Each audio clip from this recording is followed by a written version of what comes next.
Assalamualaikum Ustaz. Waalaikumsalam warahmatullah. Kali ini saya bertanya soal politik Ustaz. Nggak apa-apa Ustaz ya? Nggak Sekali-sekali apa-apa. Ustaz. Iya.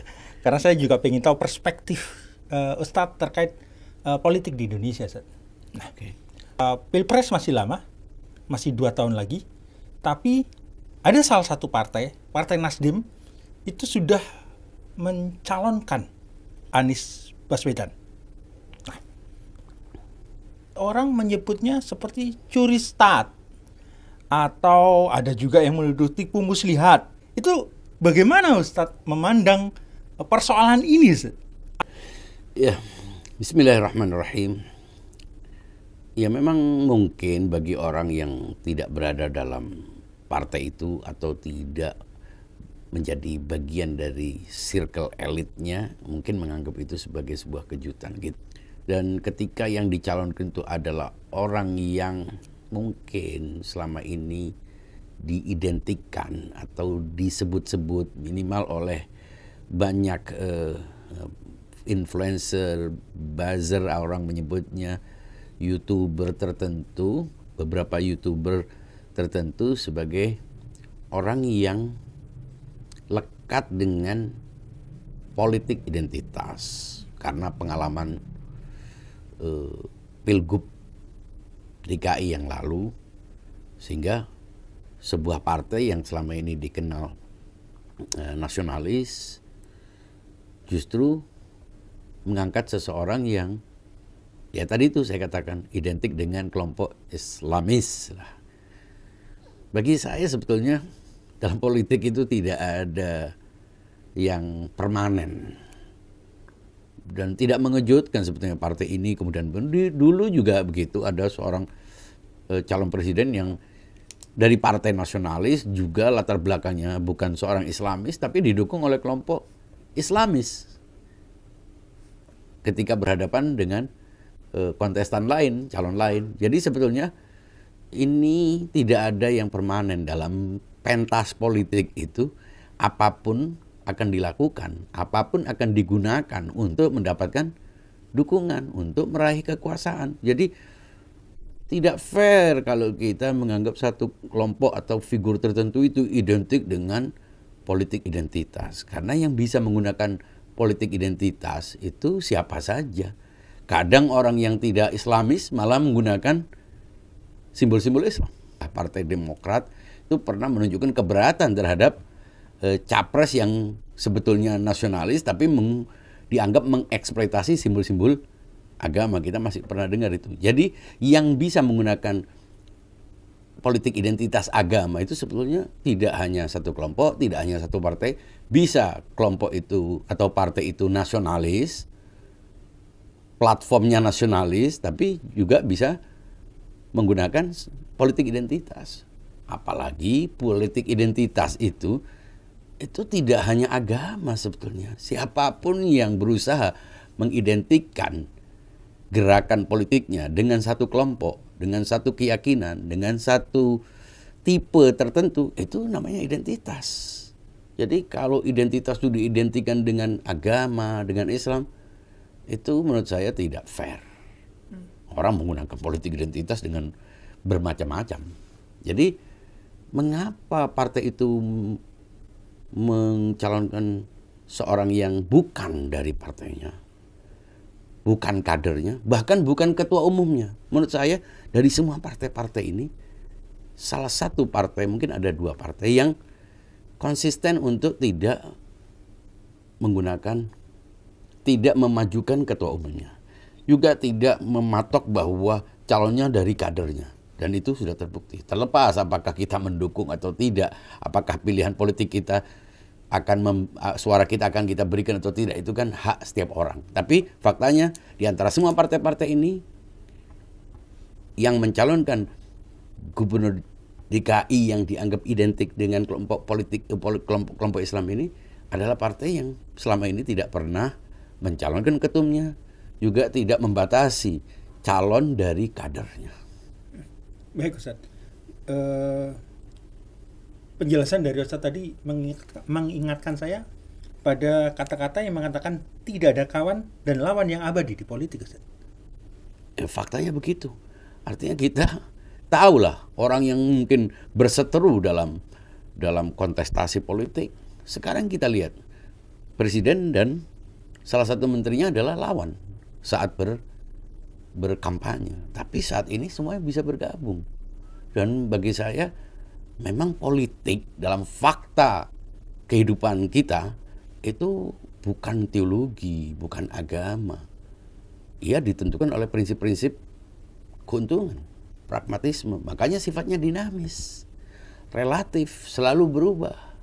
Nah, karena itu pula kita yang bukan bagian dari circle kekuasaan itu, terutama masyarakat umum, seperti saya dan Anda ini, tidak perlu mematok, tidak perlu menganggapnya sebagai sebuah pilihan mutlak yang final. Tidak perlu menganggapnya sebagai pilihan harga mati, sehingga karena sudah terlanjur mendukung ini, ya sudah memandang ini seolah-olah bagus, seolah-olah baik, sementara lawannya adalah buruk. Dalam politik tidak ada yang dibicarakan adalah kebaikan mutlak. Tidak ada kemutlakan. Ada kebaikan di situ, ada kekurangan di situ. Ada kebaikan di situ, juga ada kekurangan di situ. Masing-masing orang punya kekurangan dan kelebihan. Karena kita tidak sedang memilih kiai, tidak sedang memilih ulama, tidak sedang memilih figur spiritual. Kita memilih seorang CEO, seorang administrator yang diikat oleh aturan-aturan. Jadi pilihan bisa berubah dan tidak perlu menganggap orang yang beda pilihan dengan kita sebagai musuh, sebagaimana yang terjadi pada pemilu sebelumnya. Sampai terdengar katanya ada perceraian. Ternyata yang menyebabkan perceraian justru sekarang bisa bergabung. Yang mereka pertentangkan selama ini seolah-olah itu vis-a-vis, seolah-olah dikotomis dan tidak akan pernah bertemu hingga selamanya. Tidak demikian. Dan itu menghabiskan energi. Menghabiskan energi, biaya, waktu, tenaga, pikiran. Nah, apa yang dilakukan oleh partai nasionalis yang memilih seorang yang selama ini dianggap identik dengan kelompok Islam, itu menunjukkan bahwa segalanya bisa berubah. Tidak ada yang permanen. Sebagaimana dikatakan tadi, tidak ada kawan abadi, tidak ada lawan abadi. Ya, memang benar. Tapi faktanya, Ustaz, di lapangan itu tidak seperti itu, Ustaz. Ini sudah menjadi teologi sepertinya pilihan itu, Ustaz. Jadi ketika saya memilih A, ketika ada kawan saya yang memilih B, maka dia adalah lawan saya. Walaupun itu adalah kawan saya. Karena dia tidak setuju dengan saya, tidak sesuai dengan pilihan saya. Ketika berkampanye, sampai berantem.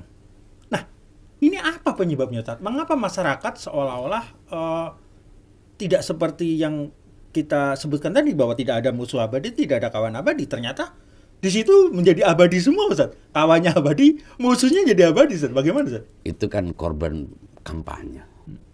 Kampanye ini ributnya sesaat.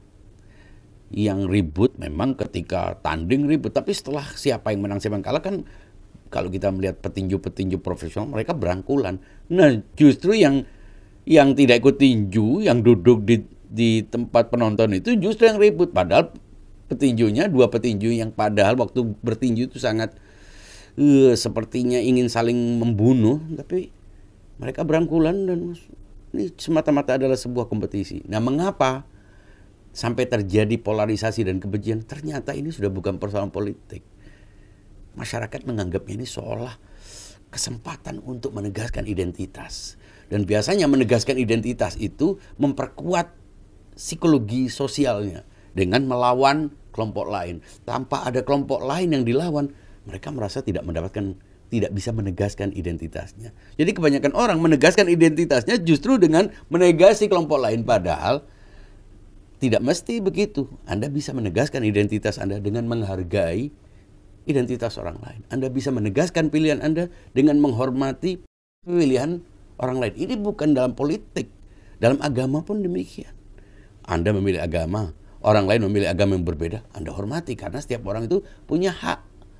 Nah, dalam negara demokrasi, setiap orang memiliki hak konstitusionalnya. Rupanya kita tidak benar-benar bisa menikmati demokrasi. Ternyata kompetisi kita pahami sebagai konfrontasi. Lawan politik kita anggap sebagai musuh.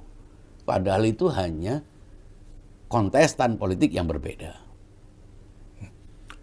Oke, Ustaz. Kalau begitu, masyarakat seperti itu, bahayanya apa, Ustaz? Bila terus berlanjut tidak diperbaiki dari sekarang, apa bahaya terbesar kepada bangsa, masyarakat, atau kepada apa bahayanya? Ya bahaya kepada keutuhan. Ini adalah ulah para politisi culas yang sengaja menggoreng kebencian politik, seolah ini dramatis, melalui buzzer-buzzernya, melalui orang-orang bayarannya, seolah ini sudah urusan benar dan salah, urusan mulia dan hina. Padahal politik secara faktual itu tidak lepas dari oligarki. Jadi mau menuduh yang satu bersih, tidak ada, semuanya oligarki. Masa karena lawan kita sebut oligarki, sementara kalau teman sendiri kita sebut sebagai partner. Kalau mereka menyebut itu sebagai bohir, kalau teman kita sendiri kita sebut sebagai donatur. Itu kan sebetulnya sama. Siapapun yang berkuasa dalam politik pragmatis tidak akan lepas dari oligarki, dari hipokrisi, dari omong kosong. Jadi semuanya berpeluang untuk melakukan itu. Tidak perlu mengidentikan satu kelompok. Dan karena itu pula kita tidak perlu terlalu ngotot. Santai saja. Tenang saja. Karena sama-sama tidak ada yang sempurna. Tidak perlu mengunggulkan yang satu, mendewakan yang satu, menghancurkan pilihan yang lain. Karena inilah demokrasi. Kita yang ada di trotoar, yang tidak berada dalam pusat-pusat kekuasaan itu, tidak mendapatkan keuntungan secara langsung, tidak menjadi bagian dari deal-deal politik, tak perlu sibuk menjadi buzzer gratis. Tak perlu ada yang kehilangan teman, keluarga. Kita semuanya adalah satu dengan semangat sebagai bangsa yang berdemokrasi. Enjoy your faith. Terima kasih banyak, Ustaz, atas penjelasan dan wassalamualaikum warahmatullahi wabarakatuh. Waalaikumsalam warahmatullahi wabarakatuh.